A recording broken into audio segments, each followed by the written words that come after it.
Greenthumb.tv. Welcome to the Dr. Greenthumb Show live on Twitch, Discord, YouTube, X, Kick, and the home site, www.bereal.tv. What it be like? We got a very special guest in the house today. We've been trying to get her up in here for I don't know how long, but Eggs, salute to Eggs, because he helped make it happen. We got the legendary Michelle S. up in here. Yes. What's up? Good to have you. I'm so happy to be here. Took a minute, but it was worth it. So salute to Eggs. You made it happen. Salute to the Eggs, man. Who I know is Trace Dog. Yeah, who we all know is Trace, a.k.a. Sugar Tooth. Coke. Coke. He's got a few names. He's got a few names up in here. We also have Eric Big Drum Bobo, the iconic one, in here. Dear buddy. We are joined by the Sideline crew, making it all happen here. Bolton Blambo, Bra Bra, and the Dominator. Yo, what up? We're doing good. All right. We have the Concentrate King, Cali Blaze. What it do, people? How are you? And Mr. Milligrams, E-Zone. Concentrate consumer. Concentrate Consumer. All right. Yeah, that's a new name. Yeah. I want to say, look, you guys, as you've been watching this show throughout the years, you probably heard us talk about the times that Bobo and I were doing radio, and we started off at KMEL up in the Bay. Even though we were from L.A., Michelle S. gave me a call and said, hey, would you and Bobo like to do a Sunday slot? And I was like, hell yeah, we'd like to do a Sunday slot.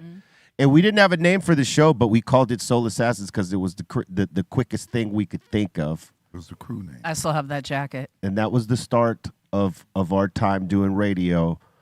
And that actually, inspired us to do what we're here doing today. I mean, and look at what you've built. Well, thank you. Salute to you. And thank you again, because you saw something that we probably, we had no clue, because for years, being in the business, that was like 96, 97, 96, 97.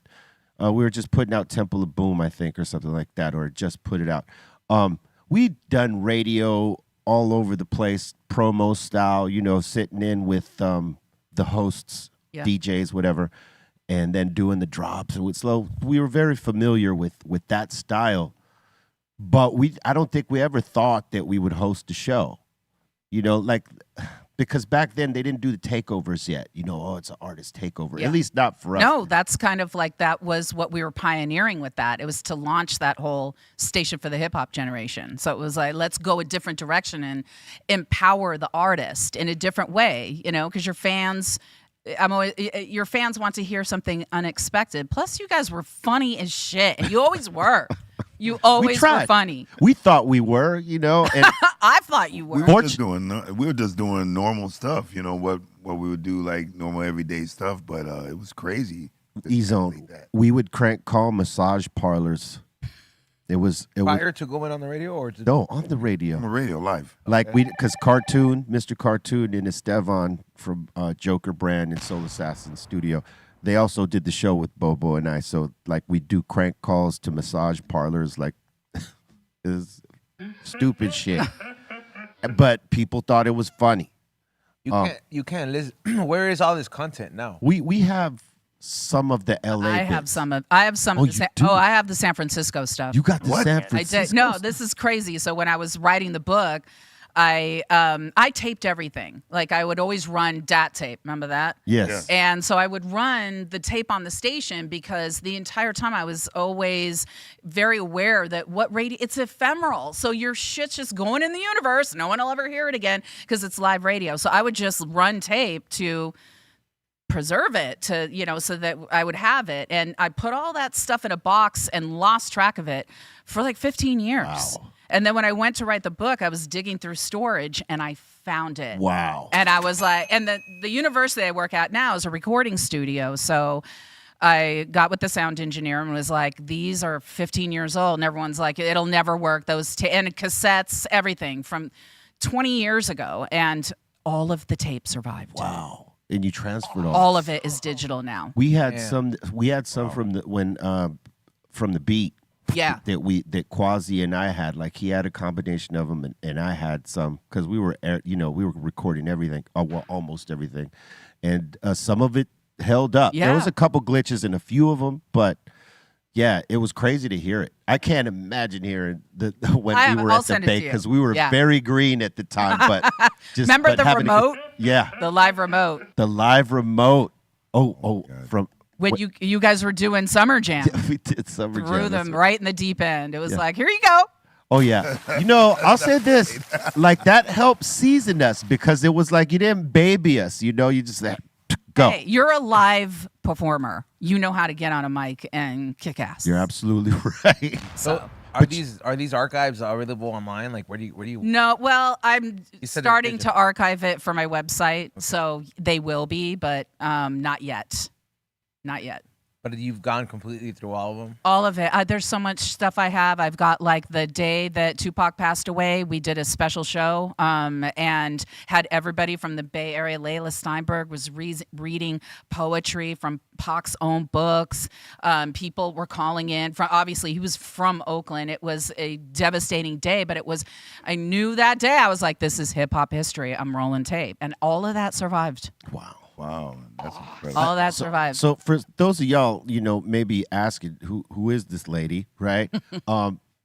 She was running KMEL, and brought the station to prominence with a lot of decisions she made on who to put on air and like put the pieces in place.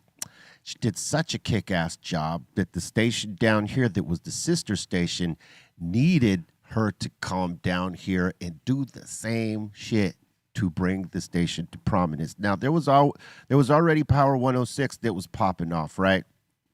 And when she came to town, she made them have to be better. Because what happened when she came to town is she brought the station to that prominence and brought it to number one. And like did a kick-ass job putting all these With the pieces in team we place. had. With the team we had. With the team you had, kicked ass.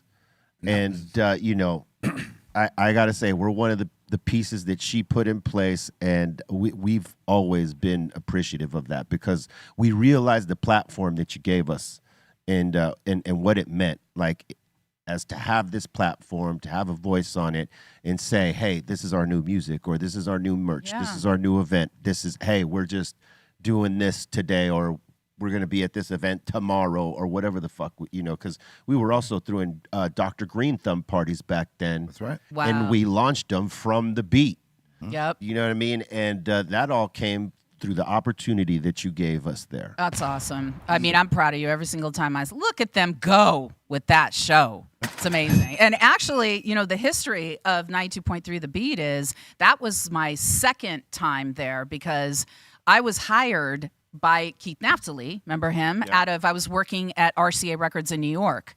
And he originally wanted to put me at KMEL, but I was like, yo, dude, I love working on the label side. There's more advancement for women on this side. I'm doing things nationally. I kind of want to stay here. And he was like, oh, shit, well, I was going to offer you PD at KMEL. And I was like, nah, I'm good. So he hired someone else. It was a guy named Dave Shakes to take KMEL. And I stayed for a bit in New York. And then he's like, I'm going to come back around because there's something else that's happening. I can't tell you what, but I'm gonna call you back. So about maybe 3-4 months later, he called and said, listen, Evergreen Media, remember them? Yeah. Has purchased a station in Los Angeles and they're going to let us take it hip hop. At the time, Power 106 was a rave music station. Yeah. Right. And the only hip hop legacy, and we got to give respect to K-Day, Yeah. that was the history in Los Angeles. And Yeah. so I could not turn that down. Yeah. So I was the co-architect of 92.3 The Beat along with Naftali, and part of the thing that I did was I was in charge of all the specialty shows, and I hired artists to do that. Because remember, like The Joint with Yeah. M's and Yeah. all of that shit. That was the Ruthless Radio Show. Yeah. That was another show I put together. I mean, so, with the help of Dominique DePrima, we went. Salute to Dominique. Yeah. Right? She was amazing. Still is. She's Still still doing good. radio to this day in Yeah. LA. Social activist. And so, yeah. And that was kind of, the blueprint of pulling from the community and the music that was going on at that time. And I ended back up at KMEL, the story you're telling. So the program director he hired, the staff, and Trace can tell you this, was in revolt because he didn't understand the culture. Right. And so he was just like a That's a lot of the regular times- programming dude. That's a lot of times the case. They bring in Yeah. someone who doesn't know the pulse, Yep. which they did when they Yeah. let you go over there. Yeah. They brought in someone who didn't know the pulse. I didn't play by the rules, and they didn't like that. So You were too strong. yeah, and being a woman doesn't help Yeah. because you know. men are just like, you just said what to me? Yeah. In the 90s, right. for sure. Oh, yeah. Yeah. Still, Because she would tell still someone to this day. fuck off in a heartbeat. You know Yeah, what bro. I mean? In the night, I mean, especially probably there's no rules in the 80s, and then in the 90s there's like 20% of rules, maybe if that, and then 10% of people follow them. So it's like I can only imagine all the kind of shit that was done, bro. It was like full on, just like just 90s Joe Pesci vibe in all the movies, I don't know. I tell my students now, if you operate with integrity and you stand in your power, it's good. But you got to show up for your work. Like you've got to create results. This is a business. That's Yeah. that's the most important thing. I would imagine that when you put us on to the beat, they were looking at you like, how like these guys are stoners. You know what I mean? Like, what are you doing? Right? You were huge platinum selling recording artists. Like that was an easier sell than you think. But I would imagine the perception is, are they going to show up on time? I mean, there's always that because artists. Right. Was that unheard of though at that time? There was no other artist that was like being put or shifted. No, onto the that's really radio? what we did. I mean, credit Eazy-E took it as serious as you did, by the way. Yeah. He took it real serious. He was the blueprint in terms of like having that happen with the Ruthless Radio Show. But then we wanted to continue that tradition, and it KMEL, which is what that station for hip hop generation was about. It was about the empowerment of that community. Because if you remember what was going on with hip hop at the time, there was a fork in the road between the credible underground that they would sideline as like backpacker, which was the really conscious Right. people spreading knowledge through raps, and then we had shiny suit Puff Daddy rap. Right. And I wasn't about this shit here. Yeah. I saw very clearly, and I was like, no, let's empower these folks over here. And that's what that whole campaign was about. What better way to do? I can't do that. I could write liners, but that has to come from the artists. Right. So that's what that really was for. B, do you think you would? You said she took a chance on doing it. So if she wouldn't have given that opportunity, and let's just say you never ended a radio, you don't think there'd be this going No. on right now at all? No. Because after that, Bobo and I were constantly having conversations like, what's another platform that we could get on? I mean, we thought about going to Power, but they wanted us to do air checks and shit, or what were they? Yeah, what's air it called? check. Air checks, Yeah, right? yeah. And I'm like, hey, look, we just kicked your ass for like 4 years. What do you need an air check for? So I decided to stop playing the radio game at that point. You know how I feel about radio. It started back then. So I just bided my time until Maceo from De La Soul, salute to my man Maceo, he put me onto the streaming platforms, and I was like, well, shit, this could be it. And I tested it out before I, brought in Bobo because I didn't want to be wasting his time. And when I figured out that we actually had something, Yeah. that's when I brought the old 1-2 punch, and we've been going since then. Yeah, it's crazy So- because I mean, when we were on it, from what I remember, like satellite radio was not, Didn't exist. Not even didn't close, exist. yeah. Yeah, no. So we were really just pushing an envelope, having fun, saying some crazy stuff. But I mean, respectfully, you know what I mean? Yep. But it was coming from some guys that really didn't know how to do this. Yeah, we didn't. Like, We weren't trained for that. we weren't trained for it. We just like, okay, here it is.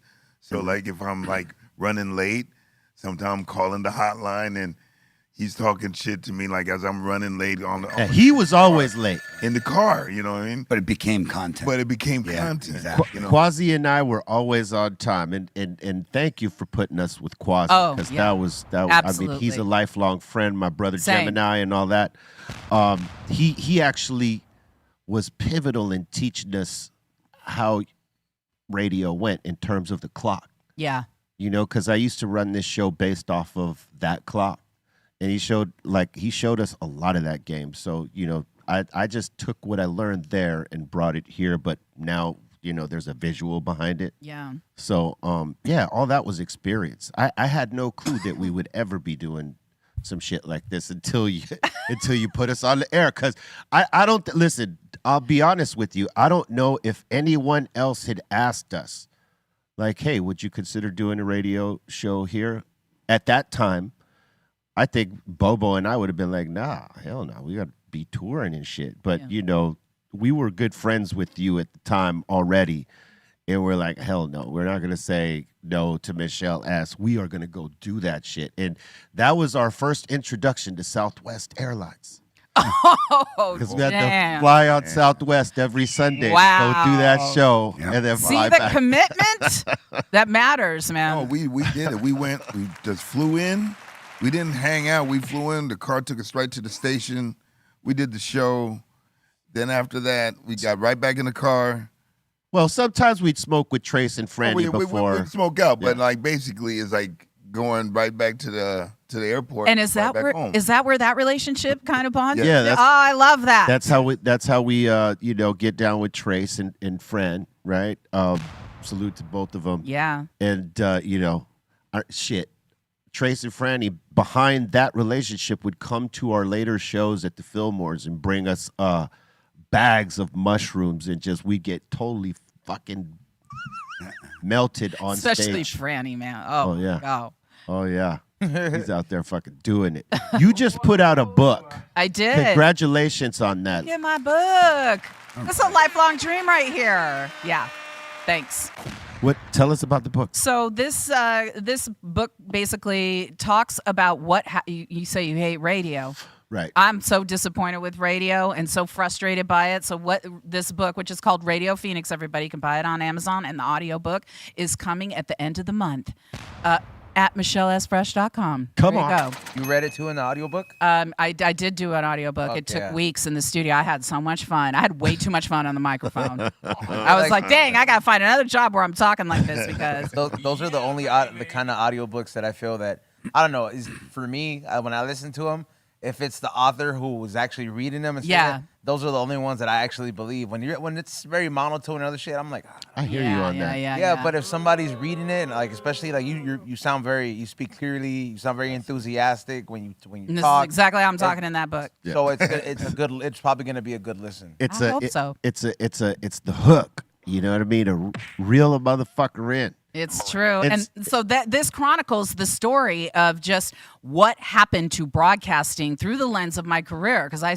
entered it as like a kid. I was like 15 years old. Wow. I was a club DJ. They came and got me. I was just in a club. I was a club DJ. The club was cracking. This is in Phoenix. It's just part of the connection of the title, and the local radio station, the music director came in and said, yo, who is doing the music for this club? Because there were lines out the door. Yeah. And they pointed, and I was like a teenage DJ, and he came up. He's like, you want a job at the station? And I was like, okay. That's how it all began. Yeah, that's how it all began. God damn. And so, it's chronicling all that through all of the changes that happened with the deregulation that Clinton passed in '96, going through all that shit with Clear Channel, which I was against. I testified to the FCC about what deregulation was going to do to local radio. I did not go. That's why they hated me, dude. Yeah. They were like, get her the fuck out of here. She's not down with the program. Yeah. And I was not.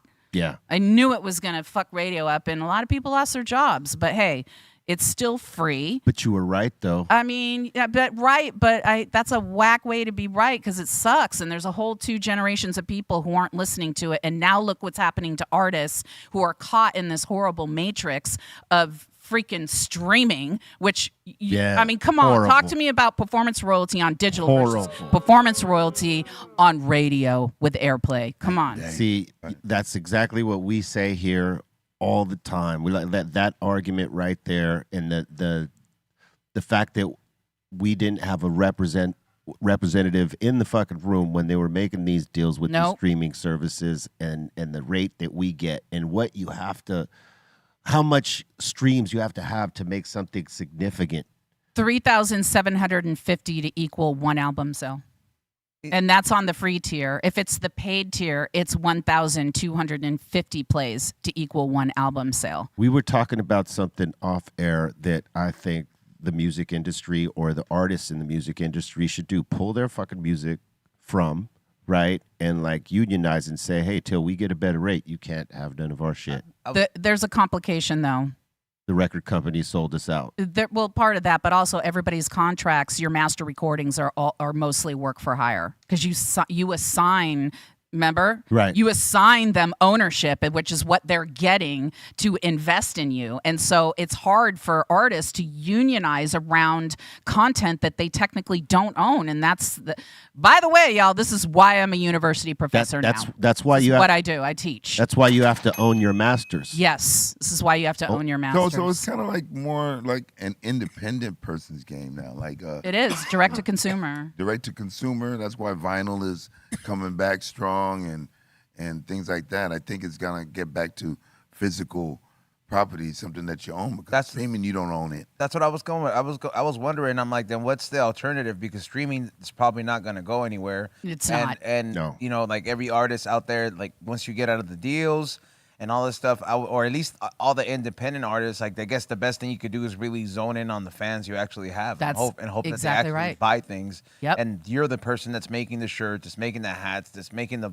vinyl presses, because all that stuff is very accessible, especially in this day and age. I don't see why a lot of people don't really capitalize, but I don't know. I feel like a lot of people don't do it because they don't want to do the work, man. It's really not that's hard. exactly it's really it. not hard to figure it out. Like I have a lot of people like, Well, how do you do e-commerce? I'm like, I wake up and I put these boxes together, I print the orders out, and I do this shit on repeat. Well, and that's how e-commerce works. Well, the other thing is to print vinyls, right? I mean, when you do them in, like, let's say the boutique style, it's not so expensive. But when you talk about volume, and record companies know they can't sell that volume anymore, Yeah. they've actually like put some of the printing presses underground because they cannot possibly they can't get people to buy enough of it. And it's proven to be working because it's not just the underground. Like certain artists, they'll have releases and then let's say they'll have it on their website, and you really have to be a fan to be like, hey, there's the MF Doom special edition press that's coming on,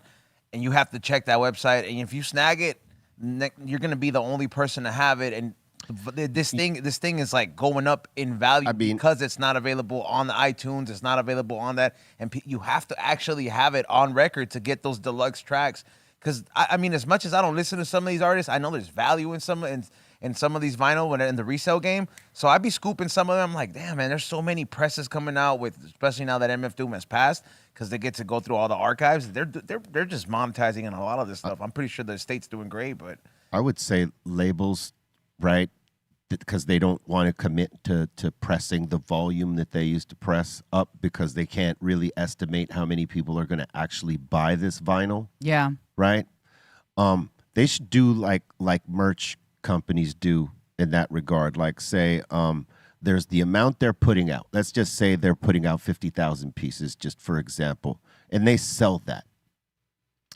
It should be like the rest is like that print to order shit or order to print, whatever thing like that merch companies do. They should do that shit with the vinyl. But this is the only business that doesn't have an R&D department. Like labels aren't there doing research and development Not about anymore. their business. They're reacting to like one thing to another. So it's a tough spot. They're good at two things. They're good at investment and they're good at global amplification. They want someone else with the ideas already. And also the artists that are going to do the best, to your point, are going to be the ones that work the hardest and that think entrepreneurially, which is what you do. You build business, and that's a drag for most artists. But guess what? You wait around for that label to do everything. Right. Hey, we talked about it yesterday, investing in yourself. Right. Yeah. And sometimes you got to do that.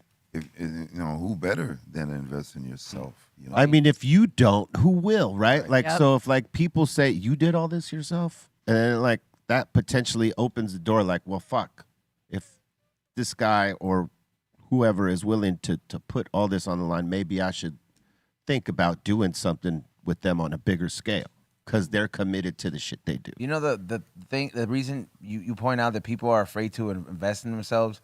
I run into a lot of like graphic artists or just artists, period. They always deal with that, and I'm just like, they just kind of think that success is something like you're supposed to automatically obtain all these followers and all these people that buy by the hundred. Doesn't happen But like realistically, like everybody who's out there on some independent shit, if you have like a good 25 solid people, that's a good foundation to build. It is. Like straight up, bro. Yeah. Every 25 of those people paid $25 Yes. to see you or told 25 other people about it. Like that circle thing will grow. It's like this 25, 25, 25 theory that's Yeah. I remember somebody told me this shit a long time ago and I'm like, damn, it's not a big numbers game. I mean, sure, if you get to achieve the millions, 100%, that would be great. I mean, who doesn't want to aim for the stars? But it's like, hey man, you know what? Let's just say we don't get to the moon, bro. We get halfway. That's cool. You know what I mean? And it's also, this is not how people hear about things. Even really big major label artists that you know, like, I don't know, like a Doja Cat. I just had a bunch of, and Rihanna. I had a panel. I came here from the university because I had a bunch of A&R people. I had Adonna Sutherland, who's senior VP of RCA, Omar Grant, who did all the Rihanna A&R for Rock Nation, Craig Marshall, who's a label, he worked at Priority. He was the Priority lawyer. And Lori Risher, who does publishing with Diane Warren, that songwriter. Right. And they talked about that very thing, the process of development. Even people in the business don't understand. These major artists, it took 7-8 years of development, of little teeny steps of you start with 25, you go, and these are people on major record companies. Yeah. Then you go to, a couple 50,000, then you 100,000. And people don't understand. They think, if you're not millions out of the box, that is not at all how that shit works. It's always been the false perception. Organically, it takes time. Well, now you also have people, give a false perception on some of these platforms, like showing that they're Fake fucking, motion. Yeah, like they're balling and they're Right. killing it right now, and really they're not, but that's what people think. So when you're coming into the game, you think that's what it's supposed to be off top. You know And what the barometer is? The true barometer of you actually have an audience. Yeah. Performing live. Right. That's Somebody gonna buy a concert ticket and you can continue to fill venues, you are legit. We How many talked people about that show too. up? that is it. Yep. Like There's people with these, they got 1 billion views, and then they go to do a concert, no one buys Empty. the tickets, so it's bullshit. Exactly. And by the way, promoters, I don't gotta tell y'all, they're not taking a chance on any streaming artists. No. They want to know for sure that there's an audience Hard there. ticket sellers. Yes. Our tickets. Because you'll see a lot of those groups coming back. The ones that actually do performances as opposed to some of the shit you see. I mean, but there's platforms for that, and we know that, right? You see it on Instagram all the time. Like half these artists, they'll go up there, don't even know their own songs, and they're doing the hype man parts to their songs. There is a market for that. How it is, I don't know, but I think it's part of the force feed that they've been doing on radio, like putting these songs out by artists that don't even really know how to be artists, and really music ain't even the passion. The passion is the fame first. Like we were kind of tipping on yesterday. They're like fame first, artistry second. Do you think that's some social media shit? That's Yes. Yes. That's I for feel sure. Yeah, they totally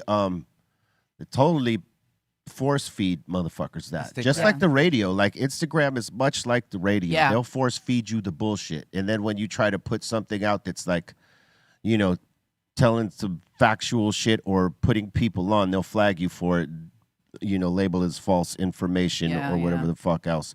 It's kind of ridiculous how they do that on these platforms. But I mean, it's the devil, and there's always a new one though. That's the thing, a new one will pop up. Like TikTok is the biggest one right now, right? And that just changed dramatically because it just got taken over. So Yeah, we'll see how long that it stays as the top slot before someone else comes with some new technology with a new platform. Yep. And everybody, starts going crazy for that. It's the same with streaming. Like I agree to your point about it's not going anywhere, but it's going to just become a digital jukebox because people want their on demand. But what I'm hopeful happens is that the center of gravity for music culture gets the hell away from these services because they're tech company. I worked at Napster. I can tell you for sure they do not care about music. That's their tech companies. Yeah, no. It's a different, their job. That's why that algorithm, I tell my students all the time, I'm like, that algorithm isn't introduced. That's not music discovery. They're trying to keep you on that platform all day and make you comfortable. New music that is challenging, that is different, is going to make you feel weird. Like, have you ever heard a song for the first time and you're like, oh, I hate that shit.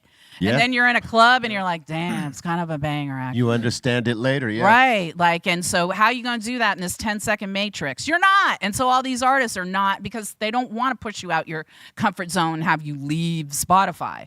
They want to keep you nice and comfortable. Yeah. Comfortably numb. Yep. Wasn't that a Pink Floyd song? That's a Yeah. Pink Floyd song. Hell yeah. So what do you think about what the new artists that are coming up in the game and having to deal with all this?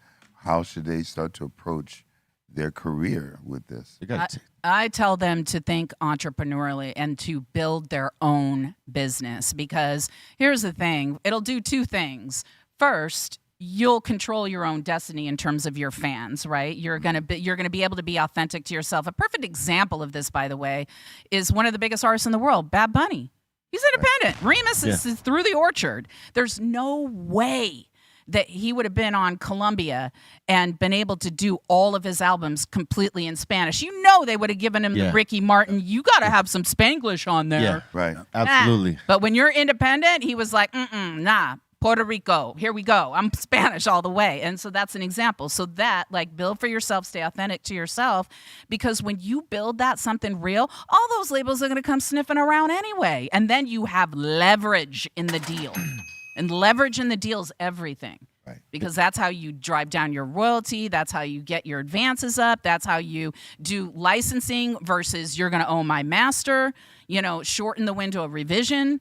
All of that is so important, man. And I swear to God, I wish I knew this much about the business when I was doing that, because I would be absolutely lethal. But, you know, it's like you got to actually understand how the business is set up. And unfortunately, the business has been built. And I hate saying this because I was an executive at 2 different major record companies. It's built on theft. True that. It is. It's built on theft. They gate kept this information for, you know, all that time, so artists wouldn't know that there's 2 sides to a song. We're talking about the master recording right now. Right. There's the publishing side. Yep. That's a whole other side. Yeah, we were talking about how, you know, each generation from, like, let's just say the 50s on up to now, right? Yeah. Up until maybe the 70s, artists were getting fucked out of their publishing all day. Oh, yeah. Like, because that was a they part didn't understand what it meant. It was a part of the deal. Oh, you want to sign it? We'll sign you, but you got to give up your publishing. Exactly. And all this, right? A lot of us that got record deals in the 90s, we were lucky enough to keep our publishing. Yeah. Depending on the label you got on. Also the lawyer. Yeah. The lawyer. Our lawyer, yes. That part, and depending on the label, because even there was artists, hip hop artists in the 90s that gave up their publishing to get a record deal. Damn. And that was horrible. Not a good move. I really won't talk not about a the good label. You guys could find that out yourself. Some of them artists magically just got their publishing back. Shout 'em out, be real. But you know, there's always reasons for this. Anyway, yeah, you know, it is based on theft. They want you to be creative and they want you to go sell it, but they want to keep all the lion's share of the profits. It from works for them for you not to understand your own value. They're the bank with the highest interest rate. Yeah. Can you imagine that you pay off, though, the mortgage and then they still own half the house? Yeah. Oh. Exactly. Oh, damn. Oh, wow. Good sound effect. This is why, listen, That's a great way to anger somebody. and this is why, right, a lot of the times I used to self-fund the projects I did before I took it to a label. Mm-hmm. You know what I mean? Because who funds the recording is who owns the master. Right. Unless you give it up. Yep. Exactly. Unless you don't have representation. You cannot make a deal without having a lawyer look at that and telling you exactly what the fuck that deal is. Don't ever engage with a record company without an attorney. Hell no. You better have one, because if not, yeah, you're giving up ass. Everything. You know what I mean? And yeah, you know, I'd rather self-fund it before I even have the deal. That way I have control of it creatively, and fuck you. If you like it, I love that Give me Be the Real thing was for it. doing the Taylor's versions 2 decades before. you know, I learned early, you know, like, because if you don't have a deal, but you got something happening, you gotta like I saw, for instance, the Psycho Realm at that point. Bobo and I were involved in that. I saw that and I was like, well, I don't know where we're going to get a deal for this, but fuck it. I'm going to, get studio time and we're just going to fucking put this shit together. Fortunately, Joe the Butcher heard it and was like, I want it. And so they signed it, and we ended up putting it out through Rough House Sony, or was it direct on Sony? I don't remember how. I don't remember. I think it was direct on Sony. Could have been direct on Sony. So, yeah. But you guys were always Columbia Rough House. Yes. Yeah. Okay. Yeah. But that was the first record I did that with, and it was like I had the privilege of not having a fucking A&R down my back telling me, hey, we need a Cypress type of song on here or something like that. No, we did it how we wanted to do it, artistically. Now, at that point, and you have to understand as an artist, if you're taking control of the creative destiny, and then you go to a label and say, here's what it is, boom, and they give you the deal. Okay, it's all on your back because you did it independently. You're on their label now, but like whatever you did is what you did, and you live off that or die off that. It's true. And but if you're with the label and they're investing all this money, you kind of got to find that middle ground when they suggest, well, we don't hear a single, we need another song. I mean, I have a Sony deal. It's literally in the deals now. Yeah. A commercially viable track, right? That they determine whether or not that's viable, whether it's going to go to radio. And full disclosure, I mean, I used to do this at J Records with Clive Davis. It was part of my job to help decide what songs were going to radio because I had a good ear for what was going to hit. But you better be right when you're making those decisions. Right. And the other thing that fucked with me and why I ended up leaving the label was I literally did not feel comfortable that I was writing like checks like for promotion and shit like that would be recouped against the artists, and they weren't involved in the decisions. That part. I got in trouble because I went to Jeff Robinson, who was Alicia Keys' manager at the time, and said, yo, I got do you want to look at this? This is like $150,000 worth of, because I never took a cent in radio, that payola. No, I was told early on, you're not going to mean shit if you ever take money. Yeah. And so I took that seriously. But when I went on the label side for the second time and then worked like at a VP level in promotion, I started seeing, there's this whole apparatus. Whole network. Holy shit. It was like, and I went to Jeff and was like, are you okay with this? And dude, Clive almost fired me over that. He was like, you don't involve them in the decisions. And I was like, but they have to pay for it. Yeah, they've been doing that to artists for years. I'll say this. Sony actually had us in those meetings. You know what I mean? And they had respect for you. It was the craziest thing because, I didn't, at the time, we're in the moment, I mean, full disclosure, Alicia was this was Fallen. Yeah. This was that album of songs in A minor. She's a brand new artist. So if you're a brand new artist, you have zero leverage. But it sounds like at Columbia, you guys had leverage. Well, we didn't really have leverage yet. I just feel like the ones that needed to believe in us believed in us. Yeah. And they saw that Muggs had a pretty clear vision and it was different than a lot of other things that were out there. So they kind of gave us the freedom and sort of like pushed us at the same time. They didn't necessarily always get involved with the creative aspect except for after Insane in the Brain. They were like, we need another one of those. Of course. And I was like, yeah, you're not getting another one of those. I mean, whatever happens, but I can't chase that, but I'm not going to make a song specifically to be like that again. And, then they were like hands off again. But I'll say this, they always made sure to break down the aspects of what everything was from the marketing and promoting. They wanted us to see what they were doing. Good. And that's the right thing to do. And I say this, because we come from a time where most artists either got dropped off the label or left the label or whatever, or they, maybe they just fizzled out on the label. Right. And they always have something negative to say about the label, right? And I can't really say anything negative about Rough House or Sony, only in the sense that as as you're on one label through a lot of your years doing this career, right? People change all the time. Positions interchange all the Yep. time. So we saw the changing of what Sony was and became later. And after a while, we just didn't fit anymore there. You know, they were Yeah. looking for something different, and we were too expensive for what was happening at the time, which you and I were talking about off air, which was the Napster Yep. shit that happened. that File was- sharing. Yeah, the file sharing, and all labels were taking a bath at that time. They lost literally half their revenue over like the first 8 years from what Napster peaked in 1999. So their height of sales was 2000, and they lost money every single year until Apple Music entered the streaming game in 2015. So for 15 years straight. But at the time we were talking about, which is when Daniel Ek was sniffing around saying, I can solve your piracy problem, they had lost half of their, and this is, you can look this up, you guys, you can go to RIAA, which is the Recording Industry of America. They tally this. They went from like 19 billion to like 6 billion. That's like over half of their value they lost because people were stealing. So the deal that they made was streaming. They didn't understand how it worked. They didn't understand the tech. So they made it. I mean, I say it in this book. They made a bad fucking deal. For They them sent the and lawyers for us, yeah. in.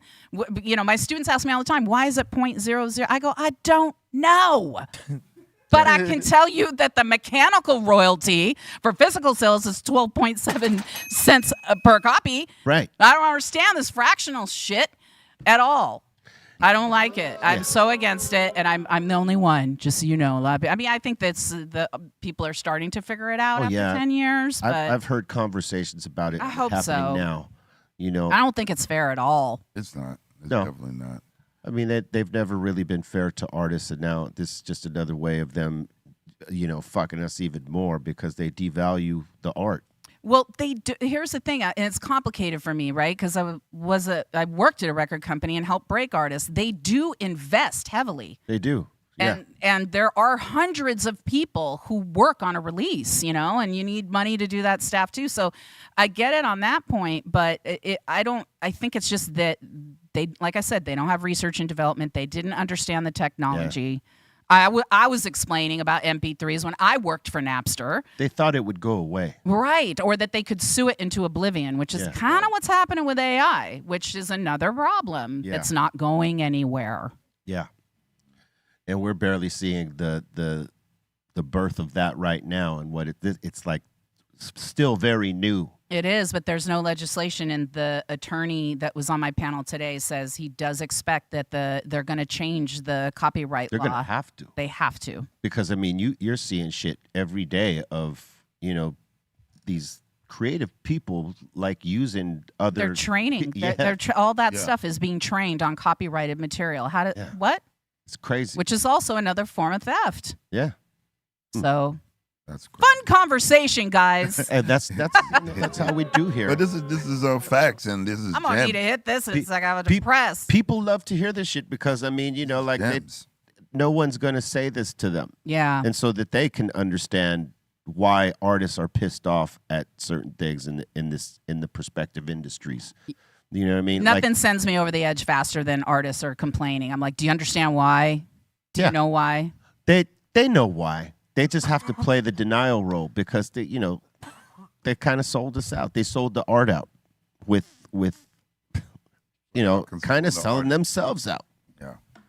And they're seeing physical copies make a comeback. So know. I'm figuring a lot of them, the majors that still have some money, Yeah. will probably position, but not to do the volume they formerly did. No. Because there's no way. I mean, you don't have the mom and pop shops to sell them. You don't have the Tower Records and the Amoeba. Well, you have a few You have a Amoebas, few. but They're starting to get bigger now. I mean, No, it's like they just set it. You know that they just set a retail record, right? Yeah. They, like for most copies sold in a week. That just happened. 4.3 million. That's what Taylor did. Copies of the album and owns all her masters. she's getting all the money. There's a reason she's a billionaire. But the distributor was Target. It wasn't even indie stores. It was Target.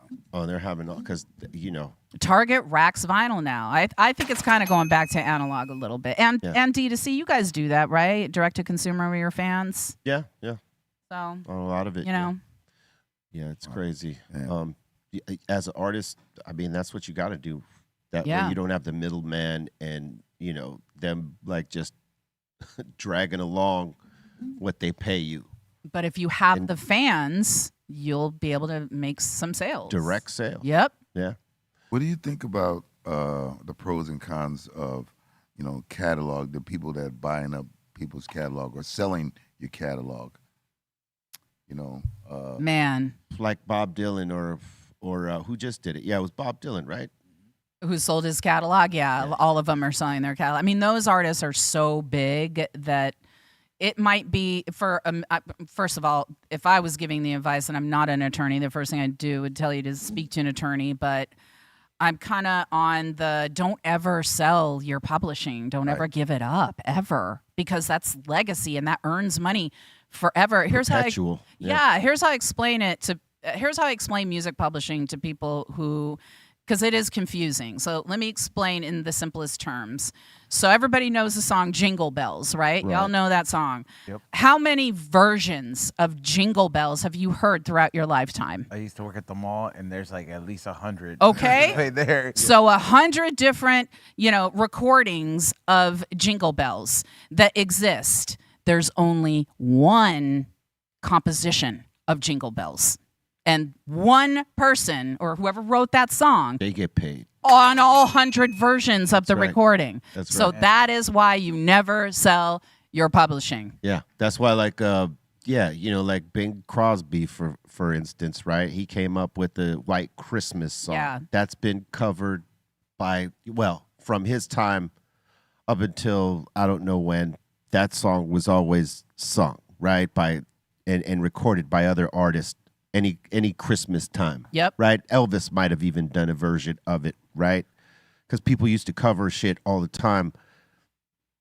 I don't know who wrote it. I don't know if it was Bing Crosby, but whoever wrote that song, they were getting paid for days based off of that publishing. And every single version. And every single version. Because you can't even record the version without permission from the rights holder, the publisher, who is the artist. You have a co-publishing deal because you cut them in to do your collections and admin, because what artist got all that time? Nobody has all that time, right? So that's why you do publishing deals, kids. But the artist is the publisher. Think about somebody like Isaac Hayes, and all the sampling and everything. You know, it's like there is an entire catalog that is monetized through sample and covering. So, and the estate earns that money. Some artists just make the decision. I guess they're, rich off of touring and other things, and they don't want to burden their family with that. But if you have no kids and something I like don't that, know. you're a certain age, it's like F the next generation because I'm the only living. Then you sell it. But if you have kids and a legacy, you don't pass sell it you want to down. pass it down. I was course. asking, because I had recently got hit up as far as my dad's stuff.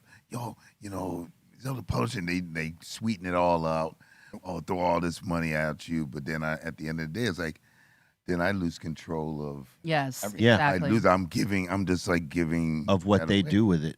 Like, You guys know who Don Passman is, right? The attorney who wrote everything you need to know about the music business. Right. And this is the guy that everybody listens to. That's his rule. Don't ever sell your publishing. right. Yeah, you could license it, but don't sell it. Right. That way, if you license it, you give them a shot to earn the money on it, but you still own it. And control it. And you control where it's at. If you don't like the look, you could say no to it. Exactly. Or you get someone who administers your publishing. Exactly. And they'll do it. But they still have to come to you for things like moral rights.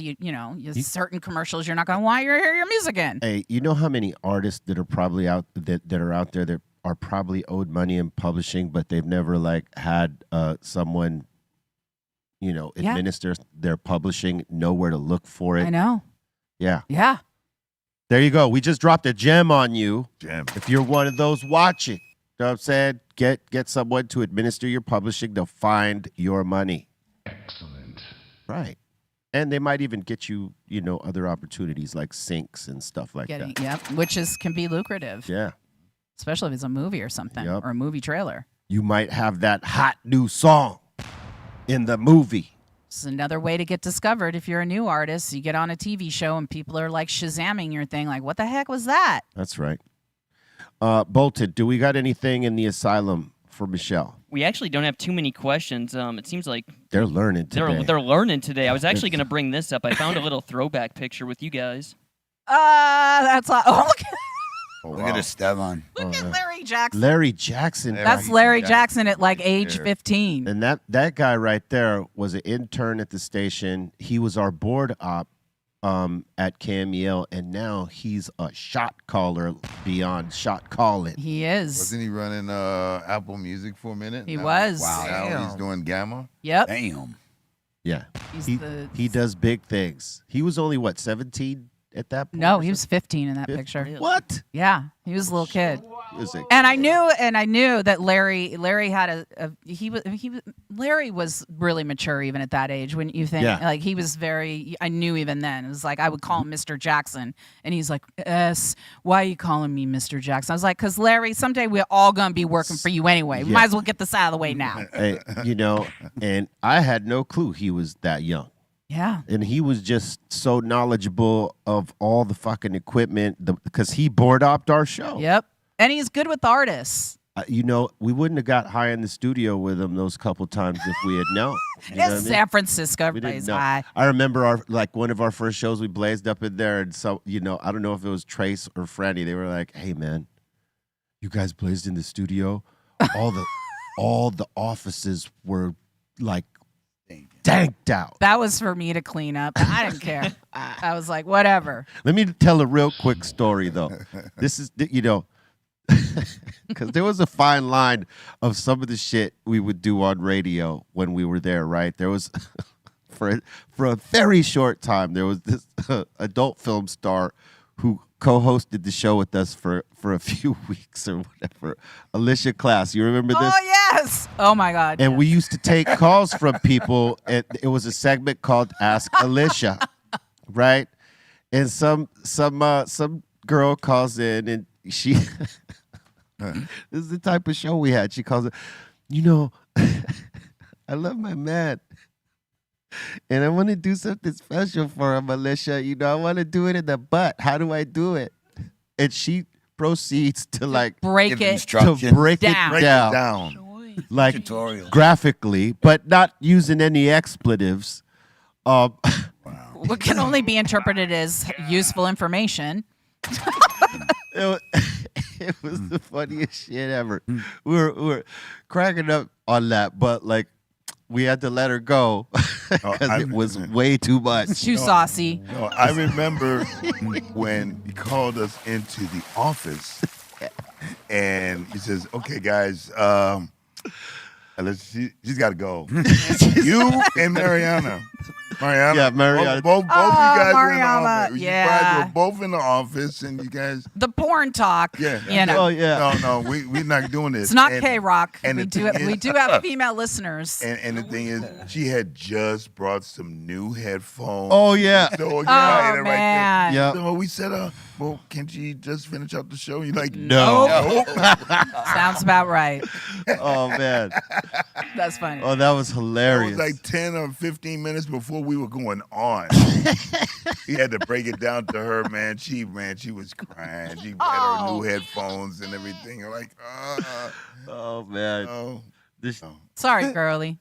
yeah, that was you drew the line right there, and we totally respected it. We understood. When I heard the show back, I was like, okay, I can understand. Because in the moment, it's just funny to us, but we were hearing You always have a listening audience. Yes, because I remember we were asked Stop pointing at me. we were asked to do a fucking Sunday a Sunday afternoon to fill in for somebody. This was Harold Green's time, and he learned that day never to put us in one of those kind of Not on spots Sunday. because we did a Sunday slot and we did it like we did the Friday night. And it was like afternoon. It wasn't even a night. my It was God, like I love that. afternoon, like that. Oh man, they got that. There was like a church group that complained because there was the LA fair that was happening, right? And playing it. the Beat had a booth right there, and they're cranking the fucking show loud. And we put one of the sketches on that's like Pornos at the Pussycat, where it's like these two old porn stars are reviewing new pornos and, you know, saying some wild shit. Well, you're hearing wild shit in the porno, right? But it's all audio. It's all made up. But it was playing in the afternoon time on a Sunday Fair. at the fair. Oh, man. Yeah, we never got that Sunday. Never asked us to do a Sunday I again, wonder. That's funny. even though we started on Sundays. Yeah, yeah, But at night. Yeah. yeah.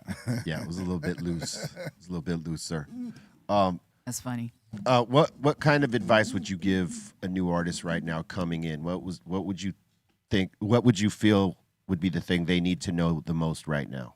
I mean, that they should not feel the pressure to be anything but themselves, like authentically. This whole chasing the following, chasing the look, none of that shit matters at all. It's like you got to be able to have a story. You've got to be able to release music that's authentic to you, that matters to you. Like you said, this is the way the shit's gonna go. Yeah. Like, here you go. Like that's what you have to do.